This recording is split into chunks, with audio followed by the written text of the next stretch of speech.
ام المومنین سیدہ طیبہ طاہرہ سیدہ عائشہ صدیقہ رضی اللہ تعالی عنہا فرماتی ہیں، ایک دن میں دیکھا کہ حضور میرے حجرہ میں نہیں ہیں، تو میں حضور کو تلاش کرنے نکلی۔ جنت البقیع میں آسمان کی طرف سر اٹھائے حضور اللہ سے التجائیں کر رہے تھے۔ مجھے دیکھا تو ارشاد فرمایا، عائشہ کیا تم نے یہ سمجھا کہ اللہ کا رسول تم سے زیادتی کرے گا؟ فرماتی ہیں میں نے عرض کی، یا رسول اللہ صلی اللہ علیہ وسلم، میں یہ سمجھا شاید آپ کسی زوجہ محترمہ کے حجرہ میں تشریف لے گئے ہیں۔ فرمایا آج لیلۃ النصف من شعبان، شعبان کی 15ویں رات ہے، درمیانی شب ہے۔ اس رات کو اللہ تعالی جل شانہ آسمان دنیا پہ نزول اجلال فرماتا ہے اور قبیلہ بنو کلب کی بکریوں کے بالوں سے زیادہ لوگوں کو جہنم کی آگ سے آزاد کر دیتا ہے۔ قبیلہ بنو کلب عرب کا بہت بڑا قبیلہ تھا جو بھیڑ بکریاں پالتے تھے، اور لاکھوں کی تعداد میں ان کی بکریوں اور بھیڑوں کے ریوڑ تھے۔ تو اس قبیلے کی بکریوں کے بالوں سے بھی زیادہ گناہگاروں کو جہنم کی آگ سے آزاد کر دیا جاتا ہے۔ تو یہ وہ بابرکت شب رحمت ہے، شب نور ہے، جس کے دامن میں اتنی برکتیں ہیں کہ کوئی محروم نہیں رہتا۔ صرف وہ بد نصیب لوگ جو شرک میں مبتلا ہیں، جو سخت کینہ پرور ہیں، جو قطع رحمی کرتے ہیں، قاتل ہیں، عادی شرابی یا بدکار ہیں، انہیں اس مبارک رات میں محروم رکھا جاتا ہے، ورنہ اللہ کی رحمتوں کا عموم اس بابرکت راتوں میں اس قدر ہوتا ہے کہ کوئی گناہگار جو اس کے حضور ہاتھ دعا کے لیے اٹھاتا ہے اور اپنا دامن پھیلا کے اس کی رحمتیں مانگتا ہے، اسے محروم نہیں رکھا جاتا، بلکہ اللہ سب گناہگاروں کو جہنم کی آگ سے آزاد کر دیتا ہے۔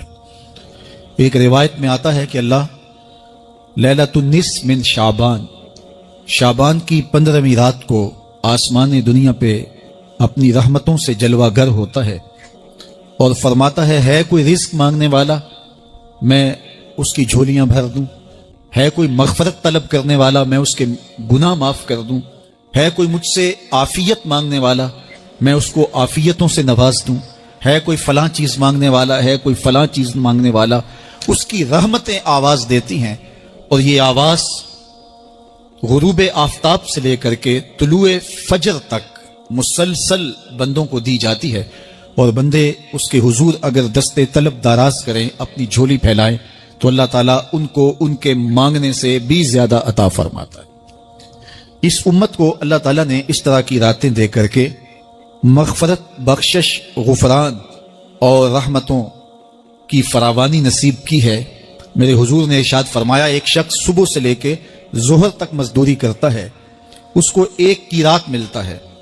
ایک ظہر سے لے کر عصر تک مزدوری کرتا ہے، اس کا وقت تھوڑا ہے لیکن اس کو بھی ایک قیراط ملتا ہے۔ اور تیسرا شخص عصر سے لے کر مغرب تک مزدوری کرتا ہے، اس کو 2 قیراط ملتے ہیں، جبکہ اس کا وقت دونوں سے کم ہے۔ فرمایا پہلی مثال یہود کی ہے، دوسری مثال نصارہ کی ہے، اور تیسری مثال میری امت کی ہے کہ اس کو تھوڑے عمل پر زیادہ ثواب دیا جاتا ہے۔ تو یہود اور نصارہ نے اس پہ برا منایا، تو حضور علیہ السلام نے فرمایا کہ اللہ نے ان کے اجر میں تو کمی نہیں کی، لیکن مسلمانوں کو زیادہ اجر دے دیا، تو یہ اس کی کرم نوازی ہے۔ تو یہ تھوڑے وقت کی عبادتیں اور چند راتوں کی بیداری اور مخصوص اوقات میں اللہ کے حضور عبادت و ریاضت ایک گناہگار کو کہاں سے کہاں تک پہنچا دیتی ہے، اس کے گناہوں کی معافی کا ذریعہ بھی بنتی ہے اور درجات کی بلندی کا سبب بھی۔ دیکھیے لیلۃ القدر ایک رات 1000 مہینے کی عبادتوں سے بہتر قرار پاتی ہے۔ اسی طرح دیگر مواقع ہیں کہ اللہ تعالیٰ اس امت کے لیے رکھے ہیں، رحمت رب بہانہ می طلب، اور یوں بھی پڑھا گیا رحمت رب بہانہ می طلب۔ اس کی رحمتیں قیمت نہیں مانگتی اور اس کی رحمتیں بہانہ تلاش کرتی ہیں، تو وہ اپنے بندوں کو بخشنے پہ آمادہ ہے اگر وہ اپنا دامن طلب پھیلائیں۔ قرآن مجید میں ایک مقام دیکھیے کتنا دل آویز ہے، فرمایا ما یفعل اللہ بعذابکم، اللہ تمہیں عذاب دے کے کیا کرے گا؟ اس کی یہ چاہت نہیں ہے کہ تمہیں عذاب میں مبتلا کرے، اس کی چاہت یہ ہے کہ تم اس کی چوکھٹ پہ آؤ، جھولی پھیلاؤ، اس سے خیرات اور رحمت مانگو، اور وہ تمہارے ماضی کے سارے گناہ معاف کر کے، ساری غلطیاں معاف کر کے تمہیں اپنی رحمتوں سے مالا مال فرما دے۔ تو وہ بندوں کو بخشنے پہ، بندوں کی مغفرت کرنے پہ آمادہ ہے، اور اس کی رحمتیں بہانے تلاش کرتی ہیں۔ اللہ اکبر۔ اور دوسری جانب اس کے بندے، اس کے مملوک، اس کی مخلوق، اور مخلوق کی گناہگار اور نیکوکار اس کی رحمتوں کے طالب ہوتے ہیں، بلکہ وہ گناہ کرنے کے بعد جب معافی مانگتے ہیں تو اللہ کو یہ معافی بہت پسند ہے۔ معافی مانگنا، اس کے حضور اپنے دامن کو پھیلانا، وہ اس کو بہت زیادہ محبوب ہے۔ انسان کی فطرت کے اندر گناہ رکھا گیا ہے۔ آگ، ہوا، مٹی، پانی، یہ ان چار چیزوں کا مرکب ہے۔ اس کے جو عناصر ہیں اس میں کبھی اعتدال قائم نہیں رہتا، اور اس سے گناہ سرزد ہو جاتے ہیں۔ گناہ کرنے کے بعد بندے کا اس گناہ پہ اصرار کرنا، اڑ جانا، ضد کرنا، توبہ نہ کرنا، اللہ کو یہ پسند نہیں۔ لیکن اگر اس سے گناہ سرزد ہو جائے تو پھر وہ توبہ کر لے تو اللہ کو یہ بہت زیادہ پسند ہے۔ جو اس سے ہو سکے نیکی وہ اللہ کے حضور پیش کرے، لیکن اس کے اندر جو شر رکھی گئی ہے، اس کے اندر جو قوتیں گناہ کی رکھی گئی ہیں، اس سے اگر اس سے گناہ سرزد ہو جائے تو پھر وہ اللہ سے توبہ کرے، اللہ کی طرف رجوع کرے، تو اللہ اس کی توبہ کو نہ صرف قبول کرتا ہے بلکہ اس کے گناہوں کو معاف کرتا ہے، اور گناہوں کو بدل کے نیکیوں میں تبدیل کر دیتا ہے۔ جب گناہ نیکیوں میں تبدیل ہو گئے تو جتنا بڑا گناہ گار تھا اتنا بڑا نیکوکار ہو گئے۔ حضرت سیدنا عمر رضی اللہ تعالیٰ عنہ بازار میں جا رہے تھے تو ایک شرابی نے ہاتھ میں بوتل پکڑی تھی شراب کی، تو حضرت عمر ہاتھ میں درہ رکھتے تھے اور آپ کا جاہ و جلال دیدنیت ہوتا، تو جو ہی حضرت عمر رضی اللہ تعالیٰ عنہ کو اس نے دیکھا تو ڈر گیا، اور دل ہی دل میں کہا، اے اللہ آج عمر کے قہر سے بچا لے، میں تیری بارگاہ میں سچی توبہ کرتا ہوں، اور جلدی سے شراب کو بغل میں چھپا لیا۔ اتنے میں حضرت عمر سر پہ پہنچ گئے اور گرج کر کڑک کے کہا کہ یہ تیری بغل میں کیا ہے؟ کیونکہ اس کو بوتل چھپاتے دیکھا تھا تو وہ ڈر گیا، اور ڈرتے ڈرتے کہنے لگا، حضرت یہ سرکہ ہے۔ اب تھی تو شراب، لیکن ڈرتے ہوئے بولا، حضرت سرکہ ہے۔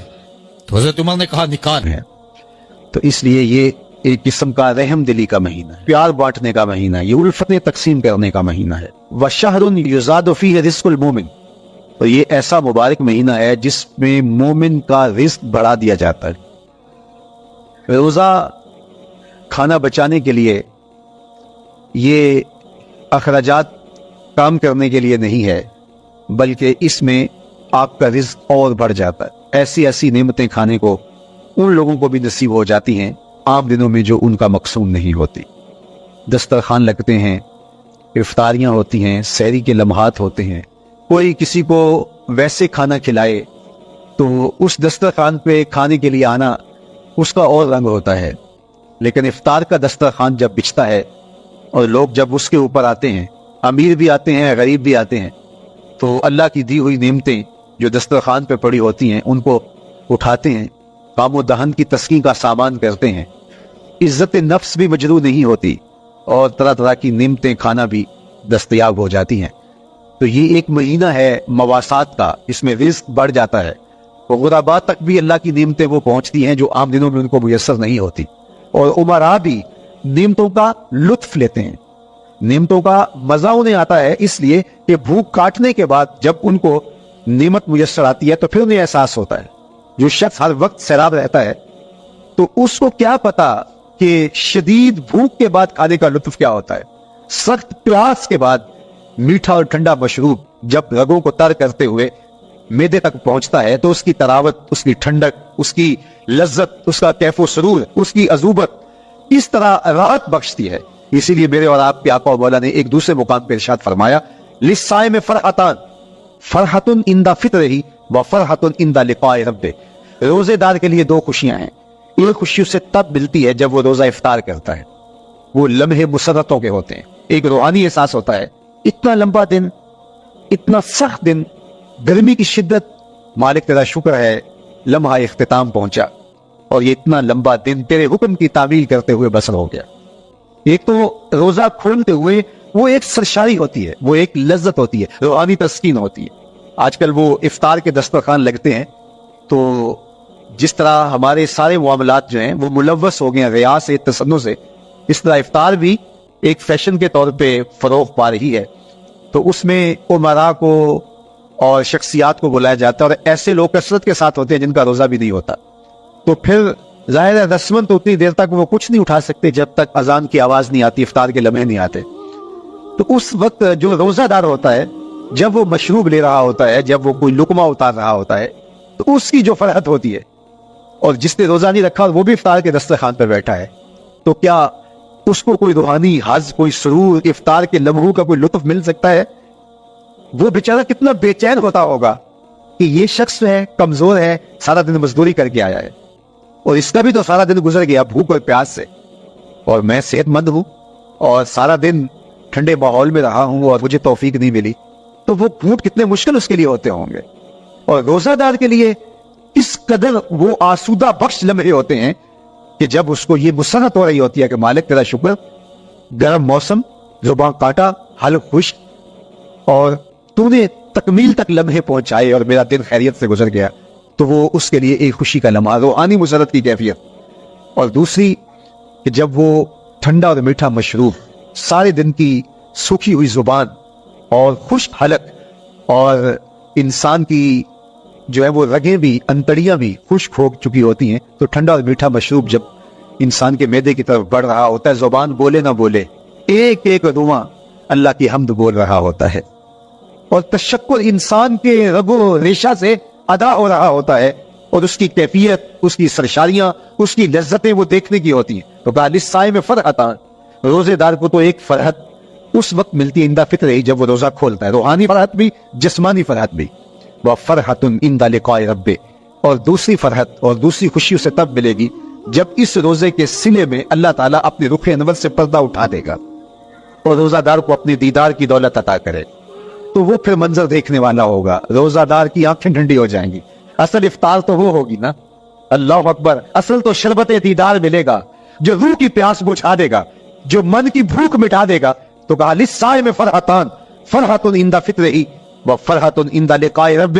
روزہ دار کے لیے دو خوشیاں ہیں، ایک خوشی وہ ہے جب اس کے جسم کی پیاس بجھتی ہے، اور ایک خوشی تب ملے گی جب روح کی بھوک مٹے گی، جب من کی پیاس بجھے گی، اور پھر وہ سرشاریوں کے عالم میں دیکھتا ہی چلا جائے گا، اور وہ سیراب ہی نہیں ہو پائے گا کہ میں ان دو آنکھوں سے دیکھ رہا ہوں، کاش کے لو لو دے مڈ لک لک چشمہ، ایک کھولا تھے ایک کجا ہو.